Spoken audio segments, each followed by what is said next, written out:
Hello दोस्तों, सफलता study IQ में आपका स्वागत करता हूं। तो पॉलिटी का एक नेक्स्ट लेक्चर हम डिस्कस कर रहे थे, भारत की उद्देशिका या प्रस्तावना। हमने बात कर ली थी कि जो हमारा भारत है वो एक संपूर्ण प्रभुत्व संपन्न देश है। क्लियर? तो प्रभुत्व संपन्न देश है और उसके बाद बात करते हैं समाजवादी। एक्चुअली बात अगर हम समाजवादी की करें, एक सेकंड जरा, हाँ जी देखो, अगर हम बात करें समाजवादी तो समाजवादी जो शब्द है यह समाजवाद, क्लियर, इसका मतलब क्या है? तो देखो इसका मतलब क्या है, देखते हैं। आर्थिक प्रणाली के आधार पर, आर्थिक प्रणाली के आधार पर देश, आर्थिक प्रणाली के आधार पर देश में डिवीजन हो रखा है। क्या? दो तरह की आर्थिक प्रणालियां होती हैं विश्व के देशों के अंदर। क्या क्या? एक तो होती है पूंजीवादी व्यवस्था, पूंजीवादी या पूंजीवाद, जैसे समाजवाद या पूंजीवाद, पूंजीवादी समाजवादी, क्लियर? तो पूंजीवादी और दूसरी है समाजवादी। तो पूंजीवादी व्यवस्था में क्या होता है, देखो जरा, इसमें क्या होता है, आर्थिक संसाधन, जो आर्थिक संसाधन होते हैं किसके? देश के आर्थिक संसाधनों के उत्पादन, देश के आर्थिक संसाधनों के उत्पादन तथा वितरण पर, उत्पादन तथा वितरण पर बाजार का नियंत्रण, बाजार मतलब प्राइवेट सेक्टर कह सकते हैं, प्राइवेट सेक्टर या निजी हाथ, निजी ऐसे लिखा जाएगा, निजी हाथों का नियंत्रण। अगर मतलब जो देश के आर्थिक संसाधन है उनके उत्पादन पर और उनके वितरण पर बाजार का नियंत्रण हो तो ऐसी व्यवस्था को हम बोलते हैं पूंजीवादी व्यवस्था। और बाजार के नियंत्रण से मतलब है कि प्राइवेट सेक्टर या निजी हाथों का नियंत्रण हो, तो ऐसी व्यवस्था को बोलते हैं कि वहां पर कैसी व्यवस्था है? पूंजीवादी व्यवस्था है ना। और अगर समाजवादी की बात करें तो देश के आर्थिक संसाधनों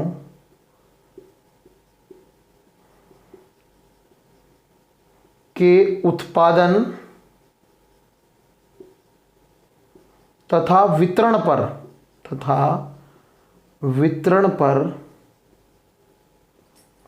राज्य का नियंत्रण हो, राज्य का नियंत्रण हो, राज्य का नियंत्रण हो या सरकार का नियंत्रण हो, क्लियर? तो देश के आर्थिक संसाधनों तथा उत्पादन तथा वितरण पर, देश के आर्थिक संसाधनों के उत्पादन तथा वितरण पर अगर राज्य का नियंत्रण है तो वहां पर जो है वो समाजवाद है, और अगर बाजार का नियंत्रण है तो पूंजीवाद है, क्लियर? तो आर्थिक प्रणाली के आधार पर इन शब्दों में से कोई एक शब्द यहां पर आना चाहिए था, जो कि आ गया क्या? समाजवाद। अब ये तो समाजवाद है। एक चीज मैं आपको बताना चाहता हूं, आपको पता है बच्चों, जो वर्ल्ड वॉर हुआ है ना, अब वर्ल्ड वॉर के बाद की जो स्थिति थी तो वो कहलाई जाती है क्या? शीत युद्ध। क्या कहलाई जाती है? शीत युद्ध।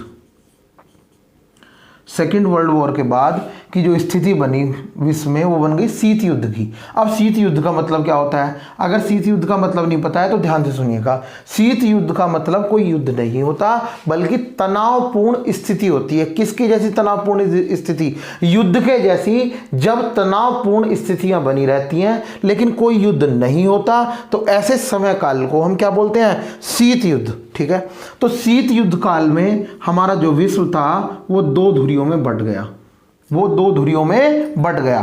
प्रथम विश्व और द्वितीय विश्व, और द्वितीय विश्व, प्रथम विश्व और द्वितीय विश्व। जो प्रथम विश्व था, जो कौन सा था, प्रथम विश्व, तो प्रथम विश्व में मेन कौन था, यूएसए मतलब अमेरिका, और उसके साथ साथ कौन थे, उत्तरी अमेरिका वाले देश और पश्चिमी यूरोप। मैं बता रहा हूं यहां पर, क्योंकि आपको नीचे नहीं दिख रहा होगा इसलिए एरो यहां लगा दिया। प्रथम विश्व, जो पूरा विश्व था वो दो धुरियों में बट गया था, प्रथम विश्व और द्वितीय विश्व। प्रथम धुरी के जो देश थे वो कौन कौन थे, मेन था यूएसए, और क्या था, उत्तरी अमेरिका के देश इसके साथ थे, और आप कह सकते हैं कि पश्चिमी यूरोप के देश भी इसी के साथ थे। किसके साथ, प्रथम विश्व युद्ध के साथ। अब कुछ बच्चे सोच रहे होंगे सर कहाँ आपने सीधी युद्ध स्टार्ट कर दिया, बता रहे थे समाजवाद। हाँ जी, वही बताने का प्रयास कर रहा हूँ, कुछ अच्छे से बताने का प्रयास कर रहा हूँ। देखो जरा, अभी पता चलेगा क्या बताना चाह रहा था मैं यहाँ पे। और द्वितीय विश्व, दूसरी धुरी के जो देश थे उसमें मुख्य कौन था, यूएसएसआर, ठीक है, और कौन, और जिसमें पश्चिमी यूरोप था तो इसमें पूर्वी यूरोप, और कौन था, तो मुख्यतः कह सकते हैं एशिया भी इसी में था। किसमें, द्वितीय विश्व के देशों में शामिल था। क्लियर। अब इसमें क्या था, प्रथम विश्व के जो देश थे इनका मेन मोटो क्या था, इनका मेन मोटो था कि देश में कैसी व्यवस्था लाना। देखो देश में दो तरह के मैंने बताया, समाजवादी और दूसरा कौन सा बताया, पूंजीवादी। तो इनकी इच्छा थी कि पूंजीवादी व्यवस्था लाना, मतलब पूंजीवाद लाना। किसका मोटो था, प्रथम विश्व के देशों का। और ये समाजवाद को फोर्स कर रहे थे, समाजवाद या समाजवादी, पूंजीवाद या पूंजीवादी। क्लियर। तो ये समाजवादी को फोर्स कर रहे थे। मतलब अब आप पूंजीवादी और समाजवाद को समझ गए होंगे, अभी तो बताया है, ठीक है। तो प्रथम विश्व के देश ये थे, सेकंड के देश ये थे। अच्छा, अगर हम कहें कि हम इसमें थे या इसमें थे, है ना, क्योंकि मैंने अभी आपको कुछ देर पहले ये भी बताया था इससे पहले लेक्चर में कि समाजवादी जो शब्द है ना, समाजवादी शब्द, पंथ निरपेक्ष शब्द और अखंडता, ये 42वें संविधान संशोधन अधिनियम 1976 के द्वारा जोड़े गए। तो अब आप यूं भी पूछ सकते हैं कि सर जब ये शीत युद्ध स्टार्ट हुआ था, सेकेंड वर्ल्ड वॉर के बाद ही स्टार्ट हो गया था, हाँ जी, तो हमारा देश तब कौन से खेमे में था, प्रथम विश्व के खेमे में या द्वितीय विश्व के खेमे में, प्रथम धुरी के देशों में या द्वितीय धुरी के देशों में। तो मेरा आंसर होगा न्यूट्रल था, कहीं भी नहीं था, ना इसमें था ना इसमें था। हालांकि मैं आपको एक बात बता दूं, हमारी जो व्यवस्था है पहले से ही समाजवाद की तरफ झुकाव हुआ है हमारी व्यवस्था का, लेकिन हमने कभी भी अपनी प्रस्तावना में या संविधान में समाजवाद जैसा शब्द नहीं जोड़ा था तब तक। क्यों? क्योंकि हम इन दोनों युद्धों से, मतलब इन दोनों विश्व के खेमों से अलग रहना चाहते थे, ठीक है। तो फिर हमने बाद में क्यों अपना लिया, हमने इसलिए अपना लिया क्योंकि हमारे जो कट्टर विरोधी हैं, कौन, पाक मतलब पाकिस्तान, और दूसरा क्या, चीन, इन दोनों ने प्रथम विश्व में जाकर अपना क्या कर दिया, मतलब सम्मिलित कर दिया अपने आप को प्रथम विश्व के देशों के साथ। तो अब हमारे ना चाहते हुए भी सबने किसे, हमें कौन से खेमे में मान लिया, कौन से क्षेत्र में मान लिया, द्वितीय विश्व के देशों में मान लिया। तो हम फिर खुल के सामने आ गए। कब की बात है, और ये 1970 की, 1970 में पाक और चीन यहाँ चले गए, उसके बाद हम यहाँ आ गए। क्लियर हो गया। और क्योंकि समाजवाद जोड़ा इसलिए कब, क्षेत्र में, क्योंकि जो हमारा केशवानंद भारती केस था 73 वाला, उसमें कही गई थी कि संविधान की जो प्रस्तावना है उसमें भी संशोधन किया जा सकता है। क्लियर हो गई बात। अच्छा, एक बात और भी है, देखो ये क्लियर हो गई होगी, तो हमने बता दिया संपूर्ण पूर्व समाजवादी बता दिया। एक चीज़ और भी मुझे बताना है भाई, देखो ये तो बात है ही जो मैंने अभी तक आपको बताई। एक चीज़ और भी है, दो विचारधाराएं भी हैं, दो विचारधाराएं भी हैं, और उन विचारधाराओं का जिक्र भी यही मैं आपके सामने कर देता हूं। एक विचारधारा का नाम है क्या, समाजवादी, या कह लो समाजवाद, और एक विचारधारा का नाम है क्या, साम्यवाद। क्लियर। जो समाजवाद विचारधारा है वो गांधी जी के विचारों से ओतप्रोत है, ये क्लियर रख लीजिए आप अपने मन में बात। समाजवाद की जो विचारधारा है वो किसके विचारों से ओतप्रोत है, गांधी जी के, हमारे मोहनदास करमचंद गांधी जी के विचारों से समाजवाद की जो विचारधारा है वो ओतप्रोत है। क्लियर है। तो साम्यवाद किसकी विचारधारा है, तो कार्ल मार्क्स, कार्ल मार्क्स की विचारधारा जो है वो क्या कहलाती है? साम्यवाद। और एक नाम इसका साम्यवाद का और भी मिल जाता है कुछ बुक्स में, तो आप उससे भी नहीं घबराइए। क्या? मार्क्सवादी। क्या? मार्क्सवाद या मार्क्सवादी विचारधारा। ठीक है। अब देखो, अब समाजवाद और मार्क्सवाद को बहुत ध्यान से समझिएगा। देखो, मैं समाजवाद बोलूं तो आप इधर जाइएगा, मतलब अपने गांधी जी की विचारधारा से रिलेट कीजिएगा उसे। और साम्यवाद या मार्क्सवादी बोलूं, है ना, साम्यवादी विचारधारा या मार्क्सवादी विचारधारा, तो इसे इससे रिलेट कर लीजिएगा। क्लियर? इनमें से कोई भी एक शब्द बोलूं तो आप यही रहिएगा। क्लियर? अब ध्यान से सुनो। देखो, पहली बात मैं आपको बता दूं, समाजवाद एक बहुत बड़ी विचारधारा है। क्लियर है? समाजवाद एक बहुत बड़ी विचारधारा है, और उसी विचारधारा को, किस विचारधारा को? समाजवादी जो विचारधारा है, उसी विचारधारा को कार्ल मार्क्स ने अपने हिसाब से चेंज कर दिया उसमें विचारधारा में। और जो चेंज करने के बाद उनकी एक विचारधारा बन गई, किसकी? कार्ल मार्क्स की। तो उस विचारधारा का एक नाम दिया गया साम्यवादी विचारधारा या मार्क्सवादी विचारधारा। क्लियर है? ठीक है। तो लेकिन वो है समाजवाद का ही बदला हुआ रूप, है ना? क्लियर? एक चीज और मैं आपको बता दूं, अगर आप रीजनिंग अच्छे से जानते होंगे, अगर नहीं भी जानते होंगे तो भी क्लियर होगा। देखो जरा इधर, मान लीजिए ये एक सर्कल रिप्रेजेंटेशन में कर रहा हूं, सर्कल जो रिप्रेजेंट कर रहा हूं, किसके लिए? समाजवाद के लिए। किसके लिए? समाजवाद के लिए। क्लियर? तो उसके अंदर एक छोटा सर्कल रिप्रेजेंट करेगा, किसे? साम्यवाद। अब साम्यवाद और मार्क्सवाद बार बार नहीं बोलूंगा, आप खुद समझिएगा इन्हें। साम्यवाद, किसे? साम्यवाद। तो आप आराम से कह सकते हैं कि समाजवाद एक बहुत बड़ा शब्द है, उसके कुछ विचार साम्यवाद में आ जाएंगे, समाजवाद के कुछ विचार साम्यवाद में आ जाएंगे। हालांकि मैं आपको यह बता दूं कि समाजवाद और साम्यवाद के विचार अलग अलग होते हैं, लेकिन समाजवादों के विचारों को लेके उनमें कुछ चेंज करके कार्ल मार्क्स ने अपने विचार रिप्रेजेंट कर दिए कि मेरे ये विचार है। अब देखो, सबसे पहले बात आती है यहां पर, साम्यवाद के बारे में अगर हम लिखना चाहें तो क्या लिखेंगे? हम ये लिखेंगे, कार्ल मार्क्स ने, देखो इसमें लिखेंगे, समाजवाद के लिए कार्ल मार्क्स की विचारधारा ही, समाजवाद के लिए किसके लिए? समाजवाद के लिए ही कार्ल मार्क्स, समाजवाद के लिए ही कार्ल मार्क्स की विचारधारा, समाजवाद के लिए ही कार्ल मार्क्स की विचारधारा साम्यवाद कहलाती है। साम्यवाद कहलाती है। अब साम्यवाद कहलाती है या मार्क्सवाद कहलाती है, वो आपको मैंने बता ही दिया। कुछ भी एक वर्ड बोलूंगा मैं अभी, तो आप दोनों इधर ही समझिएगा। क्लियर है? तो एक बात तो ये आ गई, ये साम्यवाद से क्या मतलब है वो मैंने यहाँ पे बता दिया। क्लियर? अब सुनो आगे। अब विचारधारा की शुरुआत करते हैं, एक पॉइंट इधर, एक पॉइंट इधर, एक पॉइंट इधर, ऐसे ऐसे चलते रहेंगे। क्लियर? देखो, सबसे पहले आ जाओ साम्यवाद विचारधारा में, जो किसकी है? कार्ल मार्क्स की है। तो इसमें क्या कहा गया? इन्होंने कहा कि अर्थव्यवस्था ही, साम्यवाद में कहा गया, पहली विचारधारा क्या बताई गई? अर्थव्यवस्था ही सभी व्यवस्थाओं की मूल है। अर्थव्यवस्था ही सभी व्यवस्थाओं की, जो देश के अंदर व्यवस्थाएं होती हैं, उनकी जो मूल व्यवस्था है वो क्या है? अर्थव्यवस्था। इसमें कहा गया, इन्होंने कहा कि अर्थव्यवस्था, इसमें कहा गया, किसमें? समाजवाद में, अर्थव्यवस्था बहुत सी व्यवस्थाओं की मूल है। ये बात ठीक है, इसे हम नहीं नकार रहे, लेकिन कुछ अलग व्यवस्थाएं भी हैं या कुछ और व्यवस्थाएं भी हैं जो किससे अलग हैं? वो हैं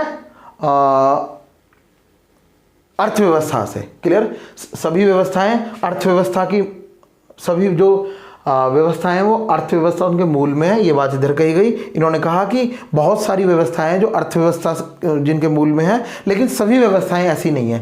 क्लियर? उसके बाद दूसरा विचार, दोनों तरफ अगर आप लिखना चाहें तो लिख सकते हैं। इधर मैं फिर से बोल देता हूं, इधर जो पहला भी बोला है उसे अगर आप लिखना चाह रहे हो तो लिख सकते हैं। कैसा लिखेंगे? इधर लिखेंगे कि अर्थव्यवस्थाएं ही सभी व्यवस्थाओं की मूल है और कोई व्यवस्था नहीं है। इधर ये लिख लेंगे। और इधर क्या लिखेंगे?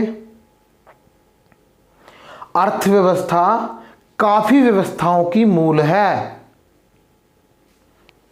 लेकिन कुछ और व्यवस्थाएं भी हैं। कुछ और व्यवस्थाएं भी हैं, आप यहाँ पे लिख लेंगे। दूसरी बात, साम्यवाद में नेक्स्ट पॉइंट अगर हम बात करें, ये कहता है साम्यवाद कि राज्य कुछ नहीं होता, राज्य की अवधारणा को नकारता है, राज्य की अवधारणा को नकारता है। कौन? साम्यवाद। भौगोलिक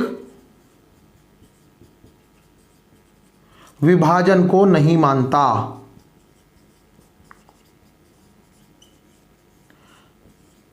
भाई देखो, अगर आप लिखना चाह रहे हैं विचारधारा के बारे में तो आप यहां पे लिख लेंगे भौगोलिक विभाजन को यह विचारधारा नहीं मानती, ठीक है, वो तो एक ही बात है। तो मैं आपको ये बता रहा हूं कि राज्य की अवधारणा को नकारता है, ये इसका कहना यह है कि राज्य कुछ नहीं होते। अच्छा, पहले मैं आपको राज्य का मतलब बता दूं, आप लोग ये ना समझें कि राज्य इस तरह से जैसे हमारे देश के अंदर राज्य हैं, मध्य प्रदेश, झारखंड, मणिपुर, त्रिपुरा, सिक्किम, ये सब राज्य, इस राज्य से मतलब इनका नहीं है। एक्चुअली यहाँ पर जो राज्य शब्द है, एक्चुअली मैं एक बात बताना चाहता हूँ आपको, राज्य एक बहुत बड़ी अवधारणा है और देश एक छोटी अवधारणा है। राज्य एक फ्री अवधारणा है, बहुत बड़ी अवधारणा है, और देश एक छोटी अवधारणा है। लेकिन हमारे यहाँ देश को बड़ी इकाई बोल दिया गया है, इसलिए हम देश का मतलब समझते हैं बड़ी चीज़ है और राज्य का मतलब छोटी चीज़ समझते हैं, जबकि ऐसा नहीं है, इसका अपोजिट है बिल्कुल। क्लियर? अभी मैं आगे बता भी दूंगा इस चीज़ को, अभी आप फिलहाल इतना समझिएगा कि राज्य का यहाँ पर मतलब देशों से ही है। क्लियर? तो राज्य की अवधारणा को मतलब देशों की अवधारणा को नकारता है कि कोई देश वेश नहीं होता, ठीक है, कोई देश वेश नहीं है, और कोई भौगोलिक स्थिति जो इन्होंने बना रखी है कि यहां से यहां तक इनकी बाउंड्री है, यहां से यहां तक इनकी बाउंड्री है, देश की सीमा यहां तक है, ऐसे ये कहते हैं कुछ नहीं होती है भौगोलिक स्थिति। जबकि ये क्या कहते हैं, कौन? समाजवादी इस चीज को क्या कहते हैं, राज्य की अवधारणा होती है और भौगोलिक स्थितियां भी होती हैं। भौगोलिक स्थितियां कह लो या भौगोलिक विभाजन भी होते हैं, राज्य की व्यवस्था भी होती है और भौगोलिक विभाजन भी होते हैं। इधर ये बात है। क्लियर? मतलब यहां पर दोनों चीज अवधारणा को एक्सेप्ट कर रहा है, ठीक है। आगे चलते हैं, आगे क्या है देखो जरा। इधर कह रहा है, मतलब साम्यवाद कहता है कि सर्वहारा की तानाशाही हो, सर्वहारा की तानाशाही हो, ये इस चीज को मानता है। और ये कहते हैं, क्या कहते हैं समाजवादी ये कहते हैं, समाजवादी विचार ये कहते हैं, ये समाजवादी विचार ये कहता है कि सर्वहारा की सत्ता हो, लेकिन तानाशाही नहीं। सर्वहारा की सत्ता मान लेंगे हम, सत्ता चल रही है सर्वहारा की, लेकिन तानाशाही जैसा शब्द यूज मत करो, ना ही तानाशाही होनी चाहिए। क्लियर? इधर ये वाली विचार है इसके अगेंस्ट, ठीक है। इन्होंने कहा है, किसने? मार्क्सवादियों ने। आगे पॉइंट अब नीचे दिख नहीं रहा होगा, यहां पे बोल रहा हूं मैं। ये कह रहे हैं लोकतंत्र कुछ नहीं होता, लोकतंत्र कुछ नहीं होता, सब कुछ धनतंत्र होता है, धनतंत्र होता है। साम्यवादी इस चीज को मानते हैं कि लोकतंत्र कुछ नहीं होता, सब कुछ धनतंत्र होता है। ये क्या कहेंगे? नहीं, लोकतंत्र होता है, लोकतंत्र होता है, लोकतंत्र होता है, इस चीज को कहते हैं। क्लियर? लोकतंत्र होता है, इस चीज को कहते हैं। आगे चलते हैं, देखो भाई एक चीज और, क्या देखो, मार्क्सवादी एक चीज और भी कहते हैं, क्या कहते हैं कि ये खूनी क्रांति के समर्थक हैं। खूनी क्रांति भी कर लो, और कौन सी? खूनी क्रांति, खूनी क्रांति के समर्थक। और भाई ये वाले जो है, ये तो अपने मम्मी मैंने बताया कि गांधी जी के विचारों से ओतप्रोत हैं, तो गांधी जी तो खूनी क्रांति से छोड़ो, हिंसा के ही मतलब विरोधी थे। क्लियर? हिंसा के विरोधी थे, हिंसा मतलब अहिंसा के पुजारी थे, तो हिंसा के विरोधी, तो उनकी विचारधारा भी यही होगी। तो ये विचारधारा क्या कहती है कि भाई हम तो हिंसा के विरोधी हैं, कोई हिंसा की बात नहीं करते। एक्चुअली जो ये है ना अपने कार्ल मार्क्स, ये बहुत ज़्यादा मतलब कहते हैं कि सर्वहारा के लिए बहुत ज़्यादा डेडिकेटेड हैं, और ये कहते हैं कि जो भी अमीर लोग हैं ना वो गरीबों का खून चूस चूस के अमीर बने हैं। अगर किसी अमीर के पास बंगला है, गाड़ी है, और किसी गरीब के पास झोपड़ी है, छप्पर है, तो वो उसका खून चूसा है अमीर ने, और उसके खून चूस चूस के और उसके पैसे से अपनी गाड़ी बंगला ले लिए हैं, और इसलिए वो आज भी गरीब है। क्लियर है? ये बात कहते हैं ये। हाँ, तो मैंने विचारधारा भी बता दी भाई, क्लियर। समाजवाद का हालांकि यहाँ पे मतलब फिर से बता रहा हूँ कि यहाँ पे आर्थिक स्थिति के आधार, आर्थिक प्रणाली के आधार पे है, जो मैंने बताया पूंजीवादी और समाजवादी। लेकिन समाजवाद और साम्यवाद दो विचारधाराएं भी होती हैं, वो भी मैंने बता दिया, पैरेलल चलती हैं, जो कि वो भी बता दिया। उसके बाद आते हैं वर्ड पंथ निरपेक्ष पे। पंथ निरपेक्ष, पंथ निरपेक्ष या धर्मनिरपेक्ष, पंथ निरपेक्ष या धर्मनिरपेक्ष। जैसा कि मैंने अभी आपको बताया कि आर्थिक प्रणाली के आधार पर देश, उसी हिसाब से धार्मिक प्रणाली के आधार पर देश, धार्मिक प्रणाली के आधार पर देश, धार्मिक प्रणाली के आधार पर देश तीन तरह के होते हैं भाई, तीन तरह के। देखो कौन कौन से? ईश्वरवादी, ईश्वरवादी, दूसरा निरीश्वरवादी, निरीश्वरवादी, क्या बोल रहा हूं मैं? निरीश्वरवादी, निरीश्वरवादी,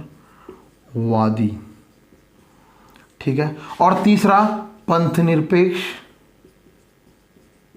या फिर धर्मनिरपेक्ष।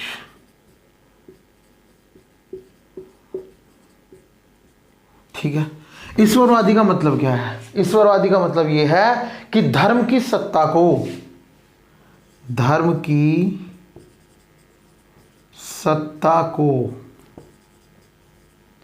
पूर्णतः स्वीकार करते हैं, स्वीकार करते हैं,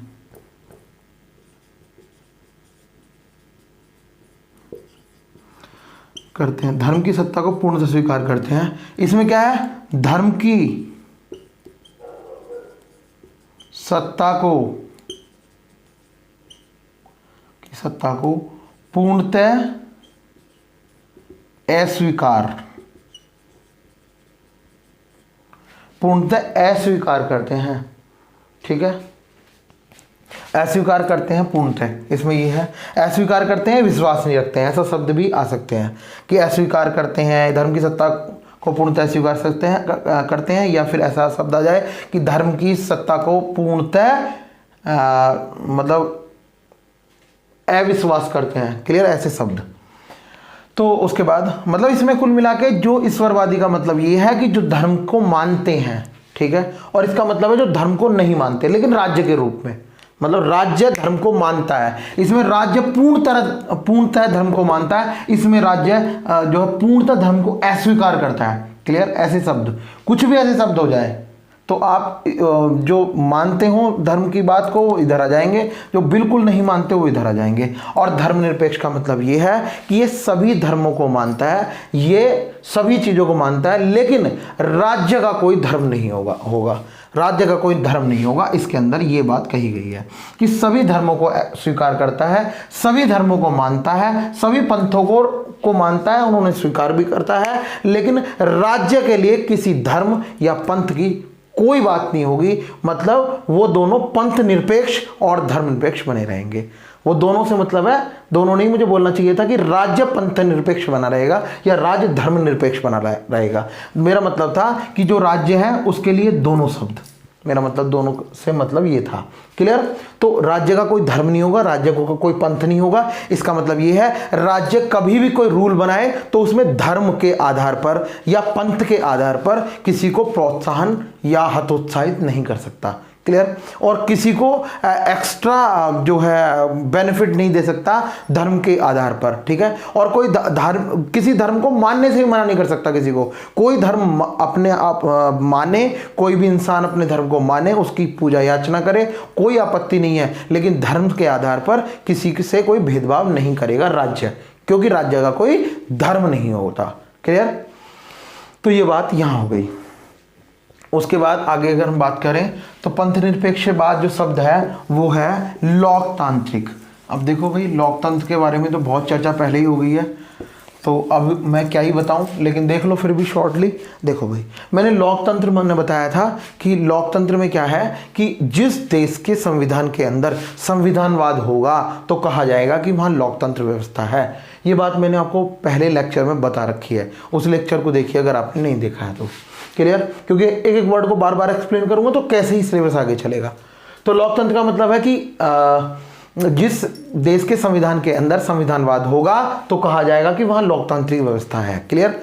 तो अब कैसे पता चलेगा कि वहां उस देश के संविधान के अंदर संविधानवाद है? तो मैंने ऐसे 7 कारक बताए थे, 7 तत्व ऐसे बताए थे, जैसे वाक्य हो, अभिव्यक्ति की स्वतंत्रता, विधि का शासन हो, न्यायपालिका की स्वतंत्रता हो। याद आ रहा होगा आपको, जिन्होंने पढ़ा है वो लेक्चर देखा है। तो ऐसे 7 शब्द थे जिनके आधार पर हम कहेंगे कि इस देश के संविधान के अंदर संविधानवाद है, इसलिए यहाँ पर लोकतांत्रिक व्यवस्था है। क्लियर? उसके बाद शब्द आता है, देखो ये क्लियर कर दिया, ये 2, 3 और 4, लास्ट शब्द गणराज्य है। अब बात आती है गणराज्य की। देखो अगर हम बात करें गणराज्य या गणतंत्र, गणराज्य या गणतंत्र, तो एक ही बात है यहाँ पर, गणराज्य या गणतंत्र, गणराज्य या गणतंत्र। देखो अब हम अगर बात करें तो क्या राष्ट्र प्रमुख होने के आधार पर, राष्ट्र प्रमुख के आधार पर, देखो कुछ बुक्स में ऐसा मिल जाएगा राष्ट्र प्रमुख की जगह मिल जाएगा संवैधानिक प्रमुख के आधार पर, राष्ट्र प्रमुख या संवैधानिक प्रमुख। अगर आप लिखना भी चाहते हैं तो यहां लिख लीजिए, स्लैश करके लिख भी दे रहा हूं, संवैधानिक, संवैधानिक या फिर राष्ट्र प्रमुख होने के आधार पर, के आधार पर क्या 2 तरह के होते हैं। कैसे होते हैं? राष्ट्र मतलब ये मैं बता रहा हूँ गणतंत्र के बारे में, ये ऐसा नहीं है गणतंत्र 2 पार्ट है, गणतंत्र के 2 पार्ट नहीं है ये। अब ये भी सुन लीजिएगा, ये गणतंत्र के 2 पार्ट नहीं है। मैं बोल रहा हूँ कि संवैधानिक प्रमुख या राष्ट्र प्रमुख के आधार पर 2 तरह की व्यवस्थाएं क्या क्या होती हैं। देखो एक तो होती है राजतंत्रात्मक, राजतंत्रात्मक, एक होती है गणतंत्रात्मक।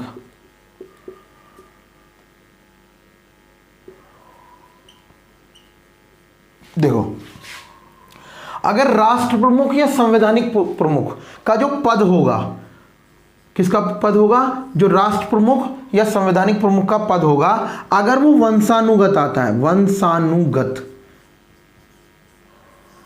मतलब किसी का पिता था, उसका बेटा बन गया, फिर उसका बेटा बन जाएगा, ऐसे अगर वंशानुगत आ रहा है, ठीक है, मतलब उनमें कोई एक्स्ट्रा क्वालिटी नहीं है राष्ट्र प्रमुख बनने की, लेकिन चाहे हो भी, मैं ये भी नहीं कह रहा नहीं है, चाहे हो उनके अंदर क्वालिटी भी हो, लेकिन उन्हें कोई संघर्ष नहीं करना पड़ रहा, उनका वंशानुगत ये पद चलने लग रहा है। क्लियर? तो ऐसी व्यवस्था को, जिस देश में ऐसी व्यवस्था होती है उसे बोलते हैं कि राजतंत्रात्मक व्यवस्था है। वहां पे क्या है? गणतंत्र नहीं है, राजतंत्र है। ठीक है, राजतंत्र। क्लियर? अब गणतंत्र व्यवस्था क्या है कि जहां पद, अब किस पद की बात कर रहा हूं भैया? इसी की कर रहा हूं, संवैधानिक प्रमुख या राष्ट्र प्रमुख का जो पद है वो कैसा हो? वो निर्वाचित हो। क्या हो? निर्वाचित, मतलब उसका चयन होता हो। क्लियर? निर्वाचित। और किसके लिए? एक निश्चित समय के लिए, एक निश्चित समय अवधि के लिए, एक निश्चित समय अवधि के लिए।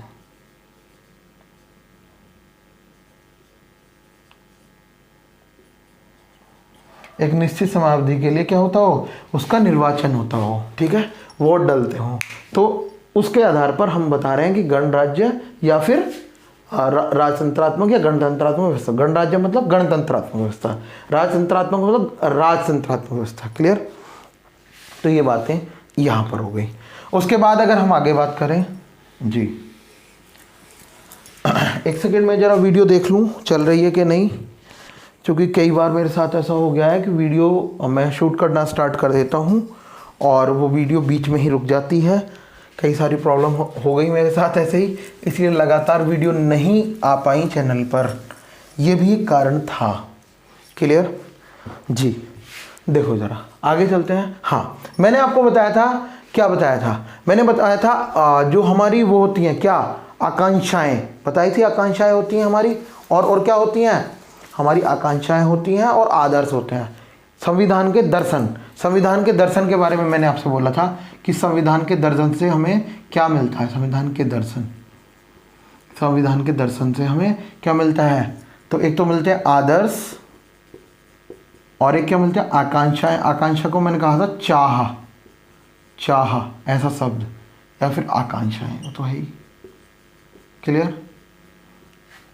आदर्श तो मैंने बता दिया क्या, संप्रभु, समाजवाद, पंथनिरपेक्ष, लोकतांत्रिक, गणराज्य, ये थे 5। ठीक है। अब चाह मैंने बताई थी आपको। अब ये तो आदर्श तो कंप्लीट हो गए, अब बात करते हैं चाह। हालांकि आदर्श की बुनियाद पर चलते हुए ही, आदर्श के पथ पर चलते हुए ही आकांक्षाओं की पूर्ति या उनको पाना संभव हो पाता है, ये भी ध्यान रखिएगा। ठीक है। लेकिन अगर हम बात करें कि आकांक्षाएं कौन कौन सी थी, तो मैंने बताया था आपको, क्या क्या बताया था, देखो जरा। मैंने आपको बताया था कि न्याय, स्वतंत्रता, समता, बंधुत्व, एकता व अखंडता।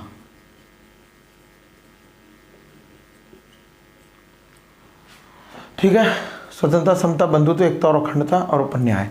तो ये सभी क्या है, ये हमारी आकांक्षाएं, ये हमारी इच्छा है, ये हमारी चाह है कि हमें ये मिलना चाहिए। अच्छा, एक क्वेश्चन आता है बड़ा इंपॉर्टेंट कि हमारे जो संविधान है उसके अंदर जो स्वतंत्रता है या समता है या बंधुत्व है, ये जो तीनों शब्द हैं, ये जो तीनों शब्द है, ये कहाँ से आए हैं, ये कहाँ से आए हैं? तो ये आए हैं तीनों शब्द फ्रांस की क्रांति से। फ्रांस की क्रांति से, बहुत इंपॉर्टेंट है। फ्रांस की क्रांति से हमारी जो आकांक्षाएं हैं उनमें से 3 आकांक्षाएं कौन कौन सी? स्वतंत्रता, समता और बंधुत्व। और बंधुत्व का मतलब होता है भाईचारा। बंधुत्व का मतलब होता है भाईचारा। ठीक है। बंधुत्व का मतलब क्या होता है? भाईचारा। और जो बात इसकी करें अगर न्याय, तो न्याय कहाँ से आया है हमारे संविधान के अंदर? तो हमारे संविधान के अंदर 3 तरह के, मतलब हमारी जो प्रस्तावना है उसमें 3 तरह के न्याय की बात की जाती है। कौन कौन सी? सामाजिक न्याय, आर्थिक न्याय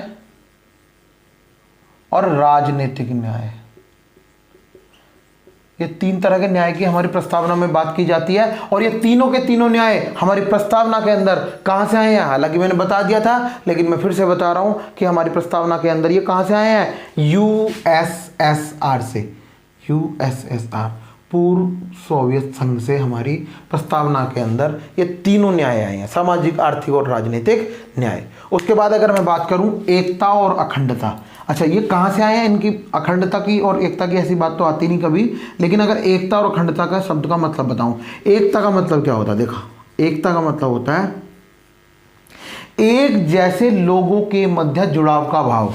एक जैसे लोगों के मध्य, एक जैसे लोगों के मध्य